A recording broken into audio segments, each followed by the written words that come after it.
Hello বন্ধুরা, সবাই কেমন আছেন? আশা করি সবাই অনেক ভালো আছেন। তো আজকে আরেকটি নতুন টিউটোরিয়াল নিয়ে আসলাম। আজকের টিউটোরিয়ালে আমরা শিখব ডেস্কটপে একটি ফাইল ফোল্ডার তৈরি করব। সেই ফোল্ডার থেকে আমরা কিভাবে ডেস্কটপে নাম ছাড়াই সেভ করতে পারি এবং সেই ফোল্ডার থেকে ডেস্কটপের মধ্যে আবার হাইড করে রাখতে পারি।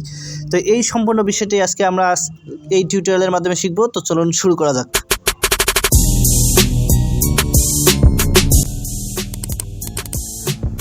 তো এই জন্য প্রথমে আপনাকে মাউসের লেফট বাটন ক্লিক করে একটা নতুন ফোল্ডার নিতে পারেন, অথবা কন্ট্রোল শিফট এন ক্লিক করে নতুন একটা ফোল্ডার আসবে এরকম। তারপর এখানে ফোল্ডারটা আসার পর আপনাকে এখানে আলট্রা ক্লিক করে ধরে কিবোর্ডের আলট্রা ক্লিক করে ধরে 0160 লিখতে হবে। তাহলে দেখবেন যে ফোল্ডারটা নাম ছাড়াই তৈরি হয়ে গেছে। তো এই হচ্ছে আমাদের ফোল্ডার। দেখুন যে ফোল্ডারটি নাম ছাড়াই তৈরি হয়ে গেছে। এবার আমি মাউসের লেফট বাটন ক্লিক করে প্রপার্টিসে ক্লিক করব। প্রপার্টিসে ক্লিক করার পর এখানে দেখুন কাস্টমাইজ নামে একটা অপশন আছে উপরে। এই হচ্ছে কাস্টমাইজ অপশন। কাস্টমাইজ অপশনে ক্লিক করার পর এখানে সেন্স আইকন আছে, সেন্স আইকন অপশনে ক্লিক করব। তারপর এখান থেকে আমরা একটা ইনভিজিবল আইকন সিলেক্ট করব। তো এখানে আমরা খুঁজলেই কিন্তু পেয়ে যাব সেই ইনভিজিবল আইকনটা। তো আমরা এখানে প্রথমে সেই আইকনটাকে খুঁজব। এটা ড্র্যাগ করলে কিন্তু সব আইকনগুলো দেখাবে। তো এই দেখুন এখানে কিন্তু একটা আইকন আছে, কিন্তু এটা ইনভিজিবল, যেটা আমরা দেখতে পারতেছি না। তো এটাকে সিলেক্ট করব। সিলেক্ট করার পরে ওকে অপশনে ক্লিক করব।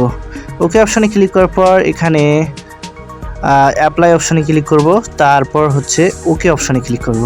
ওকে অপশনে ক্লিক করলে দেখবেন যে আপনার যে ফোল্ডারটা সেটা কালো হয়ে গেছে। এটা কালো কিছুক্ষণ থাকবে। তো এটা আপনি যখন ওপেন করবেন তখন দেখবেন যে ফোল্ডারের মতোই কাজ করতেছে এবং আপনি এখানে যে কোনো জিনিস এখানে রাখতে পারবেন। ইচ্ছা করলে আপনি আপনার ফাইল এখানে ট্রান্সফার করে রাখতে পারবেন।